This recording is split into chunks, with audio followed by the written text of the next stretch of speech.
Cher ami astronome, bonjour, bienvenue sur la chaîne Fred l'astronome. Je suis Frédéric Bertoni et j'espère que vous allez bien.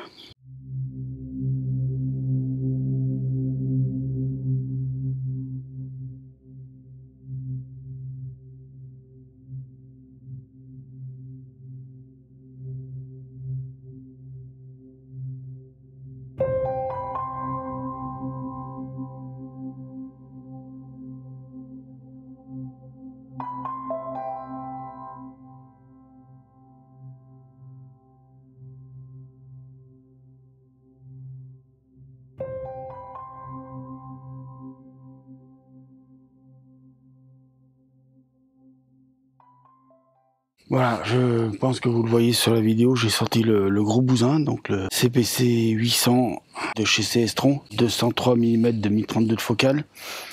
J'y ai mis un filtre, donc le filtre à l'avant, c'est un filtre alors qui est souple, qui s'appelle Eclipse Smart Solar Filter de chez Celestron aussi. Hein, donc c'est un filtre qui est souple mais rigide. Fait partie des filtres rigides et souples. Ce que je vais faire comprendre dans cette vidéo, donc voilà, ce que je voulais vous dire, c'est que par rapport au filtre, j'ai entendu, on m'a écrit des grosses bêtises. Je m'explique. Dans une vidéo que je vous avais mis sur les filtres souples, que j'aimais pas les filtres souples, je vous avais mis que j'aimais pas les filtres souples pour X raisons, plein de raisons, je vous laisserai aller voir la vidéo.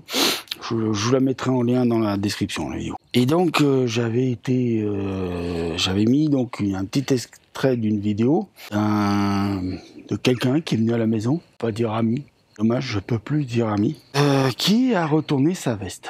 Mais alors, quand je dis il l'a retourné, hein, et qui a changé d'avis. Parce que, comme il est copain avec quelqu'un qui a une chaîne YouTube, qui a 30, 40 000 abonnés, je sais plus combien il a, mais tant mieux pour lui. Hein. Là-dessus, je vais pas en faire des caisses, tant mieux pour lui, c'est son histoire, c'est à lui, ça le regarde.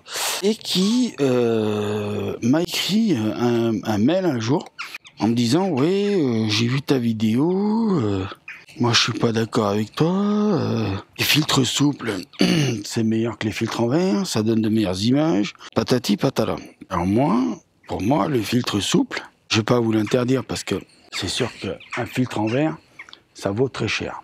Donc, je vais pas vous interdire d'acheter un filtre souple si vous n'avez pas les moyens de vous acheter un filtre en verre. Il vaut mieux mettre un filtre souple. Et moi, je perds ma voix. Je vais prendre une petite goutte d'eau. Il vaut mieux mettre un filtre souple que rien du tout. Hein. Il vaut mieux mettre, voilà. Cette personne donc m'écrit que nanana, les filtres souples, tout ça, c'est mieux. Non, moi, je préfère les filtres en verre. Et puis, il met que les filtres en verre, ça s'abîme. Vous voyez, les filtres souples aussi. Enfin, les filtres souples, les filtres en verre, ça s'abîme si on les entretient pas et qu'on les range comme des porcs. C'est ça aussi qu'il faut bien comprendre. Voilà ce que je veux dire, moi, dans cette vidéo, c'est ça. En même temps que je vous mettrai les images du soleil que je suis en train de faire. Et c'est aussi, en même temps, je voudrais dire que le filtre souple, quand j'avais l'autre filtre souple, pas celui-là, quand il y avait un petit peu de vent, il bougeait, il flottait. Donc ça faisait que l'image, elle était pas nette, elle était pas propre. Alors que l'avantage d'un filtre en verre, même s'il y a un petit peu de vent, faut pas qu'il y ait trop de vent non plus, parce que votre observation, elle sera pas propre non plus, à cause de l'atmosphère qui va être trop agitée. S'il y a trop de vent, bien évidemment. S'il y a un petit peu de vent, ça va pas être forcément gênant qu'un filtre en verre, parce que le filtre en verre va pas bouger. Ah oui, c'est rigide le verre. Je sais pas si savent faire la différence entre rigide et pas rigide, les gens, mais enfin le gars qui m'a écrit le commentaire un petit peu bizarre. Hein. Mais voilà, donc ce que je veux dire par là, c'est que tout ça pour dire que le filtre en verre, il n'y a que des avantages. Le filtre souple, il n'y a que des inconvénients. Le seul avantage qu'il y a d'un filtre souple, qu'on le veuille ou qu'on le veuille pas, c'est que c'est pas cher. Et vous pouvez même le fabriquer vous-même. Autre avantage, si vous êtes très bon bricoleur, en achetant une feuille de milliard, format A4 à peu près, hein, coûte je crois à peu près dans les 25 €. L'autre avantage, l'autre truc qui m'embête, c'est que il y avait donc un gars qui était venu à la maison, on a fait une vidéo dans la cour, là-bas, qui avait amené son matériel et tout. Et à un moment donné, il présente son matériel et tout ça. D'ailleurs, c'est ce que je lui avais demandé. Il l'a fait, merci. Et il s'est prêté à bonne grâce à ça, et il s'est même prêté aux questions que je lui ai posées. Mais le problème, c'est qu'il a dit dans une vidéo, j'ai la preuve, puisque vous savez, la vidéo, je pourrais même la remettre, hein, si je voulais être vache avec lui. Mais je ne vais pas la remettre. Je pourrais remettre la vidéo et le commentaire qu'il avait mis, parce qu'il a mis un commentaire sur la vidéo où je dis que j'aime pas les filtres souples. Si je mets l'un et l'autre à côté, je pense qu'il va perdre toute crédibilité. Donc je vais pas le faire. Parce que je suis pas là pour descendre les jambes. Hein. Mais, grosso merdo, il a tellement changé de sa veste que je peux pas me taire. Je peux pas me taire complètement, je peux pas dire je suis 100% d'accord avec ce qu'il a dit, ça c'est pas vrai, je peux pas, c'est pas possible. Donc moi, le problème c'est, je veux bien qu'on dise un truc quand on est chez moi, mais qu'on s'y tienne après ce truc. Alors il y en a, ils vont me dire oui, mais on a bien le droit de changer d'avis. Oui, mais pas de la façon où il l'a fait. Parce que la façon où il l'a fait, c'est dégueulasse. Parce que chez moi, il dit une chose, et parce qu'il est ami avec quelqu'un qui a 20-30 000 abonnés, et que cette personne lui dit bah moi je te dis que les filtres souples c'est plus, donc c'est l'autre qui a raison apparemment. Ben non, ça marche pas comme ça dans l'astronomie. Dans l'astronomie, c'est pas parce qu'il y en a un qui va avoir tant d'abonnés sur YouTube qu'il a forcément raison. C'est pas vrai. C'est pas le nombre d'abonnés qui va lui donner raison. Ça c'est faux, c'est totalement faux. Le filtre souple, c'est il faut prouver ce qu'on dit. Alors là pour le moment, je peux pas prouver ce que j'avance parce que j'ai qu'un filtre comme celui-là. Là, c'est une espèce d'aérogel qui est rigide, mais qui fait partie des filtres souples. Hein, attention, je dirais toujours la vérité moi. Et j'ai encore un filtre souple que je garde bien précautionneusement. Et le jour où j'ai mon filtre en verre, je fais une vidéo avec le filtre souple, avec le filtre aérogel et avec le filtre en verre, et je les mets l'une à côté de l'autre. On fera un écran, on le partagera en 3, hein, hop, et on mettra chacune des vidéos en même temps. Et on verra qui est la plus belle. Et on fera ça à peu près dans la même observation, bien sûr, hein, d'accord. Donc je ferai même une vidéo pour vous prouver que je suis en train de faire l'expérience une seule fois. Pas un jour, un autre jour où je choisis, nanana. Donc je vais pas tergiverser pendant 2 heures. Hein. Avec ces histoires de filtres, voilà. Je vous le dis, dès que j'ai la possibilité d'avoir le filtre en verre, dès que j'ai la possibilité de l'acheter, adapté bien sûr au télescope, je ferai un essai.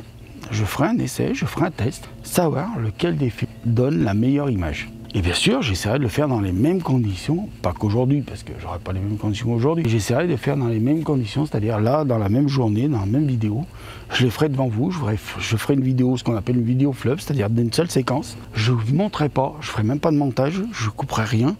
Tout sera montré devant vous, c'est-à-dire je mettrai la caméra en sorte que ça filme l'avant du télescope surtout, pour que vous voyez bien que je change le filtre à chaque fois et tout. Donc voilà, je ferai des petites sessions de vidéos de à peu près 1 minute, 50 secondes, 1 minute, pour avoir quand même de la matière à monter. Donc tout ça pour vous dire que voilà, moi je vais prouver, je vais peut-être rien prouver du tout non plus, hein. Je suis pas là non plus pour prouver ou pour descendre les gens, mais je veux quand même montrer que malgré tout, un filtre, moi je pense qu'un filtre, de toute façon des filtres en verre, j'en ai eu un, c'était pour un MID ETX 70, je sais pas si vous en rappelez de ces petits télescopes MID là, enfin c'était plus une lunette qu'un télescope. Je l'ai envoyé à des amis dans le nord de la France, je dirais pas où parce que je suis pas là non plus pour donner les adresses des amis.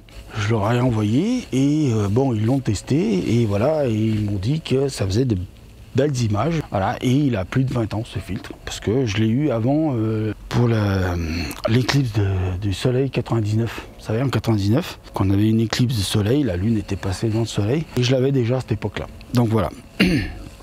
Donc c'est même un AstroZap comme filtre, comme marque de filtre. Voilà. Et il se visse sur l'avant du MID ETX. Donc comme j'ai vu que les copains là, ils avaient le MID ETX, enfin c'est une nouvelle génération qu'ils ont, mais j'ai vu que ça se vissait devant, donc je leur ai envoyé, comme ça ils peuvent le visser, donc là visser ça tient super bien. Voilà, c'est pas un truc que tu clipses n'importe comment. Donc voilà, je vais terminer cette vidéo là parce que j'en ai une autre à faire derrière. Donc je vais vous dire, prenez soin de vous, mettez l'oculaire et surtout soyez sages, faites de l'astronomie, ça là, et surtout arrêtons cette petite guéguerre de qui a raison, qui a tort. Moi je ferai la vidéo, c'est pas pour quand je ferai la vidéo du test, ce sera pas pour dire j'ai raison, ce sera pour montrer et vous en ferez votre jugement vous-même. Pour le moment j'ai pas encore le filtre en verre. Donc voilà, donc je vous demanderai d'attendre un petit peu que j'ai le filtre en verre. Voilà. Bon allez, je vous dis merci bien, prenez soin de vous, mettez l'œil à l'oculaire. À ciao, bien bientôt.